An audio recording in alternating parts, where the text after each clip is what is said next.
Okay, in this video, I'm going to go through Practice Now 3 from chapter 7.2. It's about how to read bearings.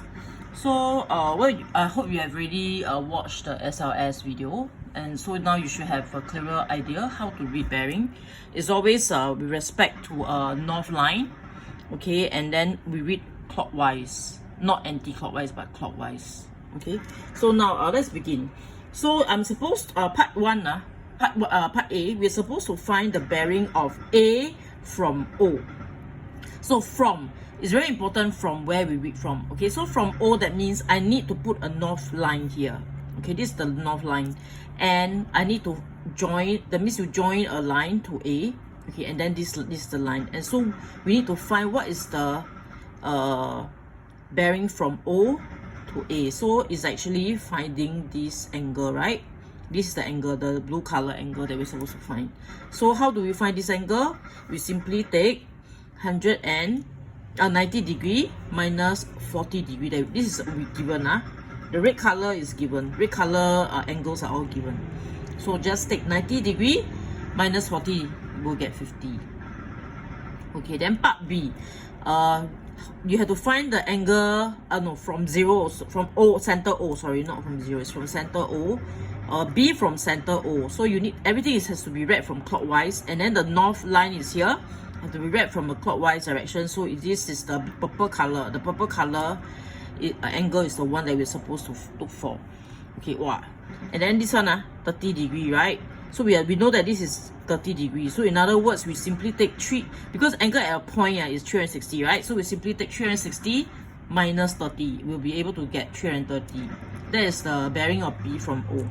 Okay, then the third question, part C, we're supposed to find the bearing of O from A. So from A, we need to put a north line here, draw a north line, and then from A, so we have to draw a north line, and then here we have to measure the angle clockwise to touch the line that join O to A. Okay, so this is the angle that we're supposed to find. So how do we find this angle? The question is, so we have to look at these two angles. First I need to find X, this angle X. Can I find X or not? You realize this is north line and this one also north line, so they are actually parallel. So when they're parallel, this angle I know is 50 degrees. This blue color angle is 50 degrees. So here remember that when we study parallel lines, we have this property called interior angles parallel lines. So they actually add up to be 180 degrees. So I find X first. I take 180 degree minus 50, I will get 130. So my X is 130 degree. Okay, and after that I can find my bearing already. So angle at a point is 360. So 360 minus 130 degrees is 230 degrees. Okay. So now let's go on to part D. Now instead of from A, we measure from B.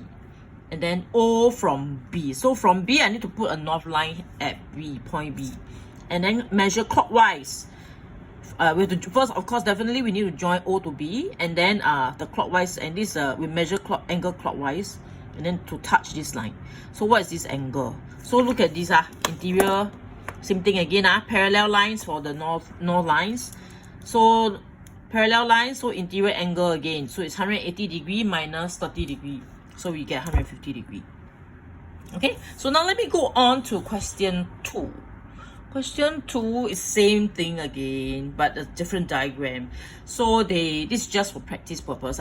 So to consolidate your learning, you need to practice more. Okay, so find bearing of P from O. So from O, I put my north line here. And then join with OP must join, so with respect to this line, clockwise from this line. So this is the purple angle that I need to find. So how do I find this purple angle? So purple angle is actually, you realize this is the first quadrant, right? It's 90 degree. So 90 degree plus another 33 degree. So it will be 123 degree. Okay. So next one, part B. Find Q, the bearing of Q from O. So from O again, north line here. And don't forget it's to be measured clockwise. So this is the red color. This red color thing is actually the angle that we're supposed to find to touch this OQ. So since I know this is 90 degree, right? This is 90 degree. and this is 39 degrees. So I can simply take 360 degrees minus 90 and minus 39. Part C. Now instead of from O, we are measuring O from P. So from P, you put your north line here and measure the angle clockwise, right? So you must, this is the angle that we're supposed to find, okay? Clockwise and to touch the line that join O to P. And this is the angle that we're supposed to find. But first, how? I need to find X, right? So from X, then I can find P. So how do I find X here? So X actually can be found where? First part, X is 180 degree minus 33 degree and another 90 degree here. Okay, because of interior angle, parallel lines. So my X I found to be 57. So after finding 57, X is 57, I can just take 360 degree minus X, which is 57. I'll get the bearing.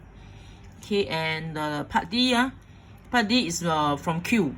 So from Q, I need to put my north line here, and then to find O from Q, so I must join Q to O with a line.